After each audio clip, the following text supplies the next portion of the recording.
Noticiero El Vigilante presenta El Destino en tus manos con Elizabeth Alcerro. Los comentarios de este programa son ajenos a Noticiero El Vigilante. Hola, buenos días, ¿cómo están, amable audiencia? Bienvenidos al programa El Destino en tus manos. Gracias de verdad por permitirnos llegar a sus hogares. Y hoy tenemos nuevamente a nuestra queridísima invitada. Ella es Ana Laura Arroyo, CEO de Grupo Impacto México. Bienvenida, Ana Laura, ¿cómo estás? Estoy muy contenta de estar aquí otra vez. Muchísimas gracias por la invitación. Y pues hasta cierto punto con mucha curiosidad de qué va a pasar. Ya están a 11 días de la elección más importante a de nada, su país. Ana Laura, estamos a pocos días de las elecciones. De verdad estamos ansiosos en Guatemala de saber qué va a pasar.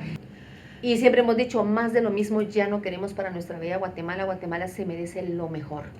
Y vamos a iniciar el programa y me creó un poco así como de rareza el nombre o el título del programa del día de hoy, donde dice ¿por qué Suri encabeza la última encuesta? Sí, bueno, primero que nada me gustaría presentarte cuál es nuestra última medición. Nosotros medimos del 9 al 12 de junio, o sea, es una encuesta muy reciente, apenas todavía el 12 de junio estamos procesando los resultados esta semana. Y lo más importante que preguntamos es la intención de voto, porque ya a estas alturas de la campaña, donde están a 11 días de elegir a su presidente, lo más importante, creo yo, es pues quién va arriba en las preferencias ciudadanas. Y en nuestra encuesta nos salió que Suri Ríos va a la cabeza con un 25.5% de la intención de voto. Después está Sandra Torres con un 21.5% y en tercer lugar está Edmond Mulet, que tiene un 16.8%. A ver, Ana Laura, en Guatemala se han visto manipuladas las encuestas terriblemente. Cuando tú viniste la vez pasada al programa, platicábamos de que hay una institución en México que regula las encuestas, ¿ya? ¿Qué te hizo a ti, nuevamente mi pregunta, realizar esta encuesta para Guatemala? ¿Hay alguna afinidad? ¿Hay algo de por medio donde estás tú viendo las encuestas en Guatemala? Sí, mira, primero que nada, no es la primera vez que yo mido en un país diferente a México. Hemos medido en Venezuela, en Ecuador y en otros países de Centroamérica y Sudamérica. Y lo hacemos porque normalmente hacemos alguna alianza con los medios para poder informar. Guatemala es el país vecino a nosotros, es un país muy importante para nosotros, somos una frontera, la frontera del sur, claro. Es importantísimo para México, y pues teniendo las elecciones, vine la primera vez cuando recién pasó que estaba en duda si Pineda seguía compitiendo o no. Y pues me preguntaron que si íbamos a hacer un seguimiento, porque yo creo que es importante. En ese momento pues la gente todavía no estaba decidida. Si Pineda iba a seguir en la contienda, pues la historia hubiera sido distinta a que ahorita ya sabemos que no sigue en la contienda. Y respecto a lo que me preguntabas del INE, sí, es una institución que yo creo que, sé que está el Tribunal Supremo aquí también, que de alguna manera organiza el proceso electoral, pero yo creo que es muy importante que regulen a las encuestadoras que publican resultados aquí en Guatemala, porque en México sucedía exactamente lo mismo. Yo decía de broma que yo tengo pues más de 15 años dedicándome a esto, y yo les decía que yo veía que en la época electoral salían encuestadoras hasta como por debajo de las piedras, ¿no? Nos sucedió lo mismo, y a partir de que el INE empezó a regular también a las empresas encuestadoras, nosotros tenemos la obligación de reportar nuestros resultados, nos hacen una auditoría de lo que estamos reportando. A las empresas encuestadoras que no definen bien la metodología o que están dando resultados sesgados, les impone el INE unas multas de muchísimo dinero. Y eso ha ayudado mucho a que se limpie. Nosotros le llamamos este proceso de limpieza, donde las empresas encuestadoras, incluso públicamente, el INE en su página publica quiénes sí están cumpliendo con los requisitos y quiénes no. Y pues eso a la gente le da cierta certeza y empiezan a confiar en las encuestadoras, por ejemplo, que cumplimos con todas estas normativas que nos da el INE. Entonces, yo creo que ese instituto que regule también a las empresas encuestadoras, que al final sí formamos parte de muy buena tenemos esta incidencia sobre la opinión ciudadana, pues urgentemente debe ser regulado aquí en Guatemala también, porque entiendo perfectamente que la gente está confundida. No, definitivamente en Guatemala estamos más que confundidos de ver tantas encuestas manipuladas. De verdad, ya no creemos, te digo la verdad. Ahora bien, mi pregunta es, ¿tienes alguna estadística de la aceptación que tiene tu casa encuestadora en Guatemala?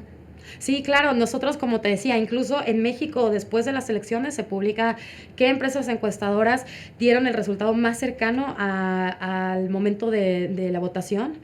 Y, por ejemplo, nosotros en el 2018 tuvimos un error de 0.4 en la elección presidencial de Andrés Manuel López Obrador. Ahorita acaban de pasar elecciones de un estado que es muy importante como Estado de México para nosotros.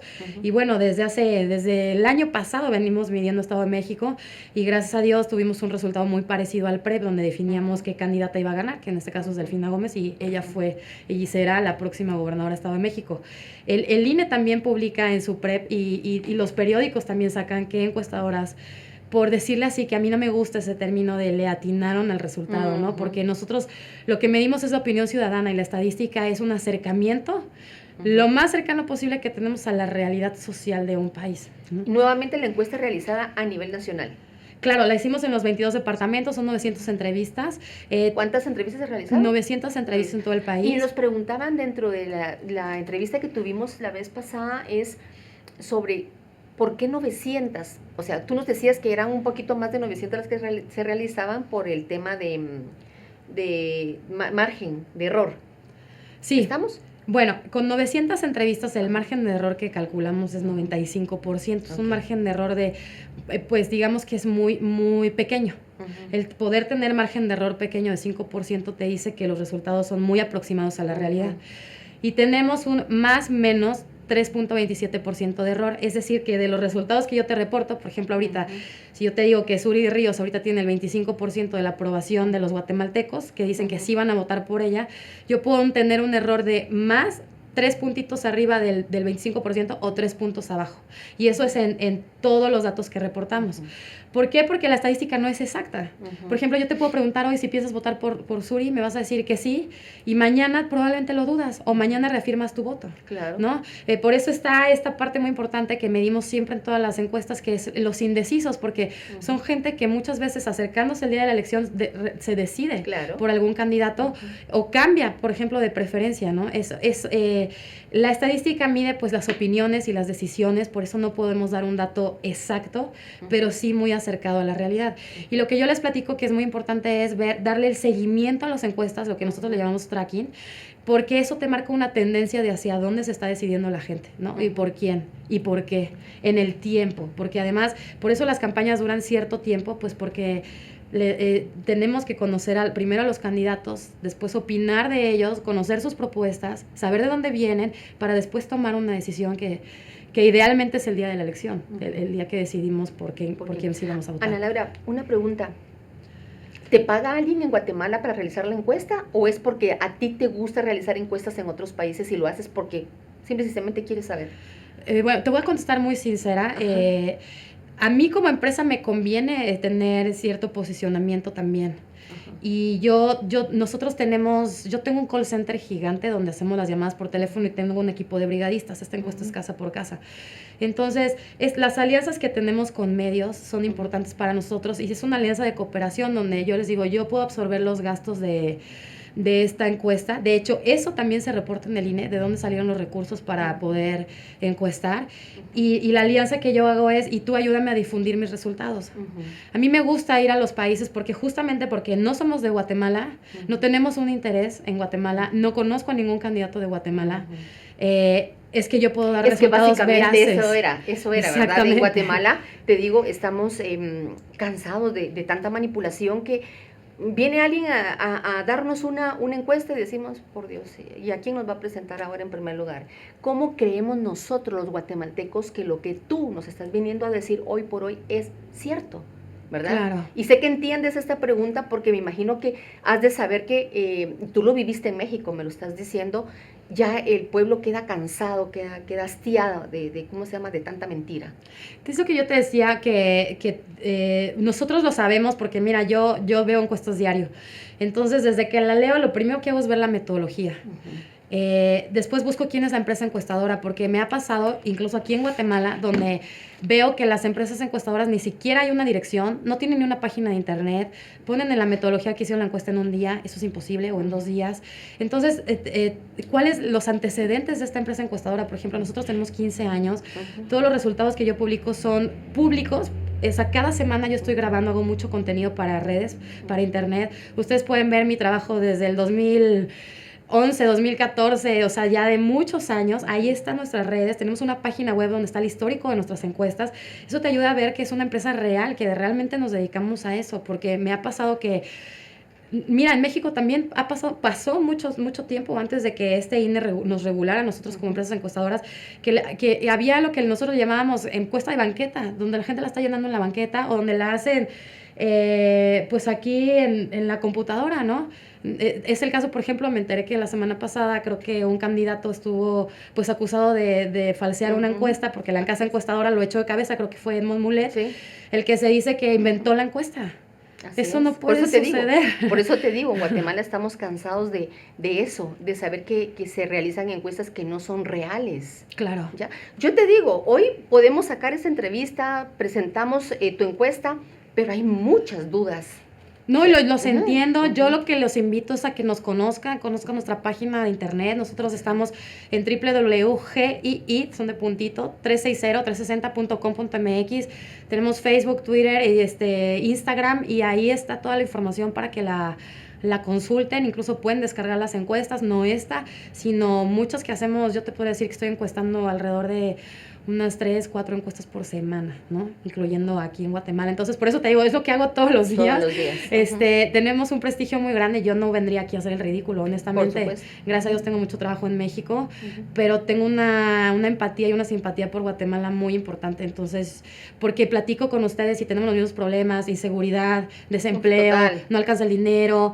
O sea, ¿cómo es posible que vivamos con miedo? En fin, tenemos todas esas cosas parecidas, y yo creo que lo que queremos pues es que dejen y escuchar de suceder. A los presidentes con su mismo plan de gobierno, siempre te ofrecen la luna, el cielo y las estrellas al inicio y después nada. Pues sí, o sea, yo creo que también, así como yo les digo, los invito a que conozcan mis antecedentes, también hay que conocer los antecedentes de los demás candidatos, ¿no? Para poder tener lo que le llamamos en México un voto informado. No votar porque te dijeron, no votar porque medio lo conoces, sino pues hacer un voto convencidos. Así es. Bueno, Laura, veamos las encuestas. Las vamos a colocar en pantalla, pero las podemos ver. Dime. Claro que sí. Mira, primero te mencioné la intención de voto, donde te digo que Suri Ríos está en primer lugar, seguida de Sandra Torres y después de Edmond Mulet. Me llama la atención que hay un 17% que nos dice que va a votar por otros candidatos, que no son ellos tres, porque pues hay muchas opciones en Guatemala. Sin embargo, en los otros candidatos hay un 17%, quiere decir que muchos de esos candidatos no llegan ni siquiera a conocimiento de 2 dígitos, ¿no? Son porque son poco conocidos o porque la gente de plano no los conoce. Y bueno, hay un 9% de gente que todavía está indecisa. Sí. Este porcentaje de indecisos, pues conforme se llega al día de la elección va haciéndose menor, porque la gente se va decidiendo. Cuando hablas de indecisos, ¿estás hablando también de voto nulo? No. ¿Te han dicho algo sobre el voto nulo? Sí, de hecho preguntamos si lo va a anular o no, por ejemplo, su voto, y nos dicen que el 9% dice que sí piensa anular su voto. Cosa que lo lamento demasiado, porque de por sí tienen mucho abstencionismo. Estuve viendo con el 2019, más del 60% de la gente no votó. Quiere decir que hay presidentes que no tienen la legitimidad suficiente, y eso lo veo en la encuesta. Cuando pregunto la imagen de Alejandro Gimatei, me dice más del 70% de la gente no lo aprueba. Entonces ahí se ven los resultados de no ir a votar, ¿no? Desde aquí, porque el derecho al voto justo es eso, un derecho por el que se luchó y se ganó. Y no lo estamos aprovechando. Entonces también ahorita que están a 11 días de tener la decisión más grande como sociedad, pues yo les diría que vayan a votar, porque anular el voto tampoco ayuda, ¿no? No ayuda en absoluto. En la entrevista pasada aparecía todavía Carlos Pineda. Y yo creo que a los días que ustedes presentaron esa encuesta también ya sabías, porque se realizó después, donde no aparecía Carlos Pineda. ¿Ese voto para dónde se fue? Yo te diría que en primer lugar lo ganó Suri Ríos, después Sandra Torres y después Edmond Mulet. Es decir, los 3 candidatos se vieron beneficiados de esta decisión donde ya Pineda no va a participar en la contienda. Y también está un poquito en el no sabe, no contesta. Son gente que sigue todavía un poco indecisa. Con duda. Y que no porque esté Pineda se van a decidir por algún candidato hasta el momento. Pero mira, hay estudios que nos dicen que la gente a veces decide hasta en la casilla su voto. Por supuesto que suele pasar. ¿No? Y yo creo que todos los que hemos ido a votar ya lo sabemos, ¿no? Que ya tienes la boleta aquí, estás tú solito y dices... chin, bueno, por ¿no? O gente que llega de Team Marín de 2009. Pero por eso lo que medimos es la tendencia. Es decir, es más probable que la gente se decida, aunque sea en la casilla, pues por el candidato que va o la candidata que va a la delantera, ¿no? Lo que te digo que medimos, pues son probabilidades. Pero por eso es importante hacerlas en el tiempo. Yo lo que te diría es que quien más capitalizó los votos de que Pineda no esté, pues es la candidata Suri Ríos. Aunque todavía hay casi un 10% de indecisos, a 11 días de la elección, pues todavía hay gente, ese 10%, de verdad que todos los candidatos lo quisieran, ¿no? Total. Vamos a ver por quién se definen para el día de que les toque votar. Lo más importante es que salgan a votar, porque tienen un índice de abstencionismo altísimo, ¿no? Por ejemplo, aquí en la alcaldía, yo te diría que Ricardo Quiñones, que tiene un 36% sobre Roberto González Canela, pues mira, a 11 días de la elección yo jamás he visto, jamás, nunca, y mira que he estado en muchas elecciones, que un candidato que le lleva 10 puntos a otro, el otro le gane. Para subir un punto porcentual en una elección a veces necesitan pasar semanas. Pero Ana Laura, de la entrevista pasada a esta, subió. Es normal porque, mira, siempre me ha pasado que los candidatos punteros llegan, hay un momento que tienen topan. Un techo, exactamente, o sea, topan. ¿no? Y muchas veces los candidatos del segundo al tercer lugar pues empiezan a caminar y avanzar. ¿Por qué? Porque para ir en segundo lugar también no eres un candidato tan conocido. Entonces el proceso de votar por alguien es, pues primero lo conoces. Porque nadie puede votar por alguien que no conoce. Entonces, lo primero y el gran trabajo de comunicación que hacen los candidatos es que los conozcan y después que los aprueben. Porque puede ser la más conocida, pero la gente te odia. Eso no sirve de nada, ¿no? Entonces, tienes que hacer un trabajo para ser conocido y para que te aprueben, para que tengas positivos, como pues con tus propuestas, acercándote a la gente, cumpliendo lo que dices, etcétera. Y luego, pues que te voten, todavía es un tramo más. Porque para yo votar por ti necesito estar convencida de que tú eres la opción que va a hacer las cosas bien. Y el convencer a la gente de eso es muy complicado, no es tan sencillo, sobre todo porque la política está muy desacreditada. La gente no confía en la política. En general, puedes tener una súper buena persona y que sí va a trabajar, pero ya de entrada por ser político o política está descalificado. Entonces es muy complicado. Todo ese proceso en 11 días para que este candidato Roberto González suba o alcance a Ricardo Quiñones. La probabilidad es muy... El problema es que ya no tiene tiempo. Yo creo que aquí la capital ya está decidida y es muy probable que Ricardo Quiñones vuelva a ser el alcalde de Guatemala, ¿no? Además que lo he visto... ¿Quién le sigue después de ellos? ¿Quién le sigue? Roberto González Canela y luego Antonio Toño Coro. Toño Coro. Okay. Son primero, segundo y tercer lugar. Y bueno, a mí esta pregunta me importa muchísimo. ¿Qué es lo que más le preocupa en el día a día a los guatemaltecos? En primer lugar es no tener suficiente dinero. En segundo lugar es ser víctima de la delincuencia, robos, extorsiones, secuestros. En tercer lugar, tener un trabajo donde les pagan poco, ¿no? Entonces yo creo que hay que fijarse qué están diciendo los candidatos sobre estos temas. No, es que volvemos a lo mismo, todos se ofrecen de todo al inicio, todos se ofrecen seguridad, todos se ofrecen salud, todos se ofrecen trabajo, todo el mundo te ofrece de todo, pero a la hora vemos nuestra triste realidad. Por eso te decía al inicio, esperemos en Dios que realmente llegue la persona idónea para nuestro país.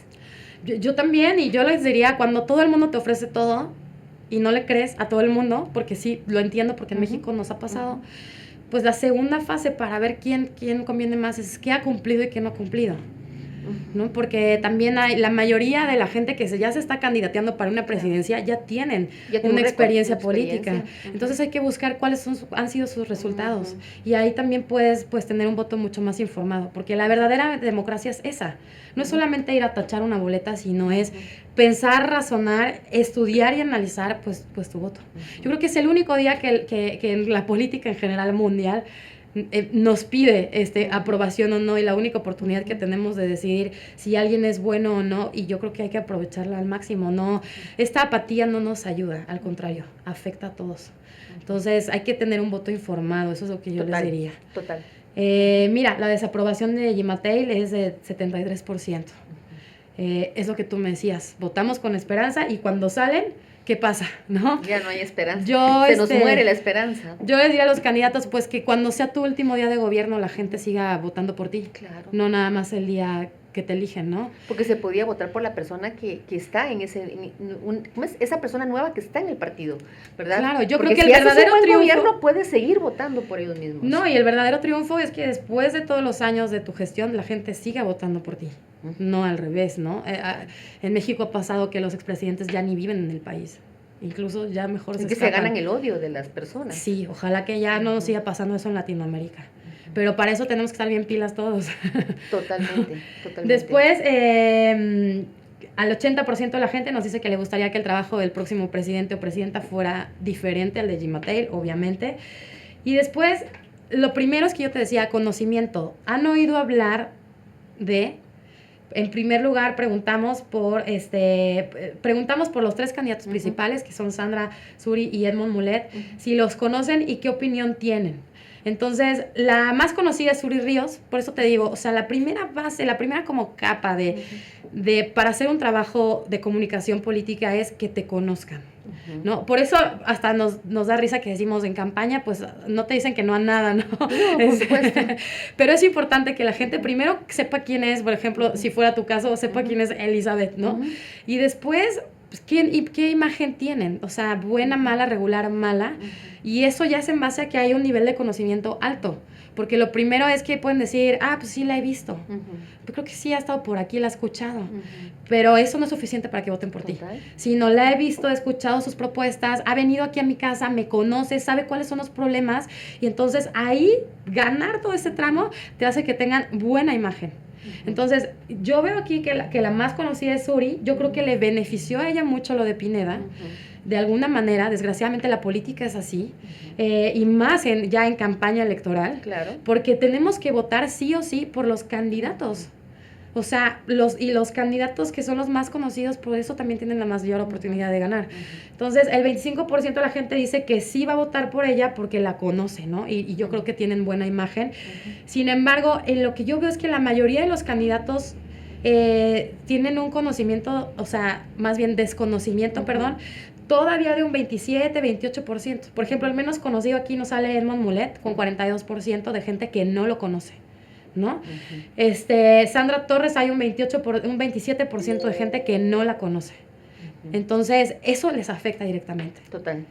Por eso... Y eso que son personas que se han muy postulado conocidas anteriormente para la candidatura. Pero ¿qué pasa? A la mayoría de la gente no le interesa la política. Entonces, la pudiste ver la vez anterior que fue candidata, ya en 4 años, 5 años, esto olvidó. Entonces, el trabajo tiene que ser incluso constante de comunicación. Luego, aquí hay más del 60% de la gente es indígena. Es muy difícil llegar porque, bueno, son otros idiomas, otros usos y costumbres, ¿no? Entonces, por eso te decía que también tienen que ser muy tomados en cuenta. Pero llegar a que te conozca cuando no hablen el mismo idioma y todo es muy complicado. Yo creo que por eso estos porcentajes... En México normalmente ya a estas alturas un candidato presidencial, híjole, es 80 y tantos % de conocimiento. Son conocimientos muy altos. Y vienen pegadas, ¿no? ¿verdad? Porque no es mucha la diferencia. Si te das cuenta, no es mucha. No. Por ejemplo, entre ellas dos, que son Suri y Sandra, son como 5 puntos de diferencia de conocimiento. También pasa que la gente, incluso sucede mucho, que ya al final incluso te interesa más. Probablemente en la mitad de la campaña, sin pena ni gloria para mucha gente. Pero dices, ay, caray, ya va a ser la elección, entonces ya te fijas más en quién es, qué están diciendo, cómo van, ¿no? Y por eso estos porcentajes también a veces se van acortando mucho. Probablemente la próxima semana incluso más gente ya nos contestas. Si la conoces, si voy a votar por ella, porque ya empiezan a definirse más, ¿no? Y bueno, ¿qué carácter se tiene que tener para ser presidente del país? ¿Qué carácter tiene que tener el presidente del país? Y pues igual, Suri está en 38%, seguida de Sandra Torres y después de Edmond Mulet. Mira, porque yo no quiero que piensen que yo todo Suri, ¿no? Exacto.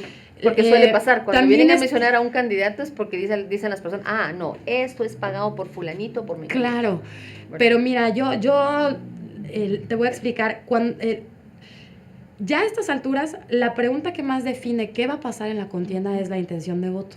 Porque cuando yo ya te digo, pienso votar por Elizabeth, por ejemplo, yo pienso votar por ella. ¿Por qué? Pues porque ya me convenció. Entonces, pienso que es la más conocida, obviamente la conozco bien para votar por ella, pienso que tiene carácter para afrontar los problemas del país y pienso que es cercana a la gente, porque ya a estas alturas de la campaña probablemente algunas personas ya la escucharon en el mercado, ya la vieron ya vieron muchos espectaculares, ya la vieron en las noticias o en la tele, en fin. Esta más bien es la explicación de por qué la gente piensa que Suri va en primer lugar, Sandra en segundo y Edmond en tercero. más bien es como la explicación, y me pasa muchísimo que cuando ya vas a votar por un candidato, la gente obviamente tiene una buena imagen de él. Claro. Entonces, la mayoría de las veces nos responde pues que lo considera, por ejemplo, cercano a la gente, obviamente lo conocen mejor, en fin, esto es natural, porque sería muy raro, sería al revés, o sea, yo lo que veo es que esto es consistente con que cómo está el primer lugar, porque sería muy raro que la gente me diga, sí pienso más votar por ella, pero no la considero cercana a la gente, ¿no? Claro. O sea, es incongruente eso. Es incongruente. O sí voy a votar por ella, pero no creo que pueda arreglar los problemas del país. Entonces, o sea... Es como vemos, al final del año, cuando ya empiezan las elecciones, tú vas a ver a Guatemala, todas las carreteras las están reparando, todas, para que la gente vuelva a votar por el alcalde o presidente de dicho país, ¿verdad? Aquí en Guatemala ahorita si tú subes aquí por carretera, están arreglando toda la carretera. Si te vas por zona 9, están arreglando las calles. Si te vas todo lo están arreglando a última hora. ¿Por qué no hacerlo desde el inicio? Claro. ¿Por qué si hay carreteras que están en mal estado, por qué no solucionar el problema desde el inicio? ¿Por qué esperar al final para poderlo hacer, verdad? Pues yo creo que lo importante es que ahora lo vemos y nos comunicamos, ¿no? Alguien pasa por esa calle, le toma una foto. Aquí aquí se paran las personas a tomar videos, lo postean, hay TikTok, redes sociales, el resto de redes sociales, no pasa nada. Nada. Yo creo que, mira, los procesos sociales llevan desgraciadamente años. Nosotros para tener cierta madurez, incluso que ganara Andrés Manuel López Obrador, pasaron 3 elecciones, ¿no? Entonces, pero lo importante es que no quitemos el dedo del renglón, como decimos en México, y sigamos insistiendo para que también los políticos nos hagan caso y hagan su chamba desde el día 1 que ganan. No como tú dices al final, como ya como que dices, ay, suena a manipulación, ¿no? Totalmente. No nos gusta eso, porque gracias a Dios cada vez estamos más despiertos y nos damos cuenta de las cosas y nos podemos comunicar. Dicen en otros lados que las redes sociales vinieron a democratizar más el voto, porque a veces antes podía pasar eso en la antigua y aquí no, y te das cuenta, no lo sabes. Y ahora, gracias a las redes sociales, nos podemos comunicar y podemos hacer ese activismo social que se necesita, pues para exigir lo justo, sobre todo, ¿no? Así es. Entonces, yo tengo fe. Igual yo también tengo mucha fe en que algo cada vez algo tendremos mejores resultados, todos Así como es. Sociedad, pero se necesita la participación. Así es. Entonces, yo espero, de verdad, La invitación al pueblo de Guatemala. A que voten, a que no dejen ahí su papeleta vacía. La verdad, creo que el voto es un derecho por el que se luchó y él se peleó. Entonces yo creo que incluso por honrar a nuestros antepasados debemos de ir a ejercerlo. No, y gastar gastar gasolina o salir, madrugar para ir a votar y votar nulo es mejor decir. No, claro. No desperdices tu tiempo en votar nulo. ¿Y sabes qué, Elizabeth? Las elecciones son carísimas. Son caras. Es otra cosa que yo veo en México, también nos cuestan muy caras a todos porque salen de nuestros impuestos. Entonces, no ir a votar también es desperdiciar nuestros recursos, ¿no? Y nuestra oportunidad de decidir. Entonces, yo les diría eso, voten, porque yo creo que eso le hace muy bien a Guatemala, lo necesitan mucho más que no votar. Me impactó el porcentaje de abstencionismo que hubo la vez pasada en una presidencial. Hay demasiada apatía, ¿no? Y también queremos exigir que las cosas cambien, pues hay que hacer nuestro trabajo también. Porque también estos países, incluyo a mi país, esperamos que alguien haga algo por nosotros. Y ese es un error muy grande, tenemos que hacerlo nosotros. Y una forma de hacerlo, pues, es ejercer nuestro derecho al voto. Así que, Ana Laura, muchísimas gracias por regresar a nuestro país, Guatemala. Sabes que eres bienvenida y esperamos, pues, después de las elecciones, tenerte por acá para ver cómo nos fue con tu encuesta. Ay, que así sea. Muchas gracias. Guatemala es hermoso y las personas mucho más. Muchísimas gracias, Elizabeth. Me da mucho gusto haber estado aquí otra vez. Gracias, y voy a estar súper pendiente. Claro que sí. Saludos en México, por favor, de parte de Guatemala. Muchas de la gracias. gente de acá. También se les quiere mucho. Así que, por favor, Guatemala, a pocos días de elegir quién va a gobernar nuestro país. Analiza bien tu voto y, por favor, no votes nulo. Piensa en Guatemala. Noticiero El Vigilante presenta El Destino en tus manos con Elizabeth Alcerro. Los comentarios de este programa son ajenos a Noticiero El Vigilante.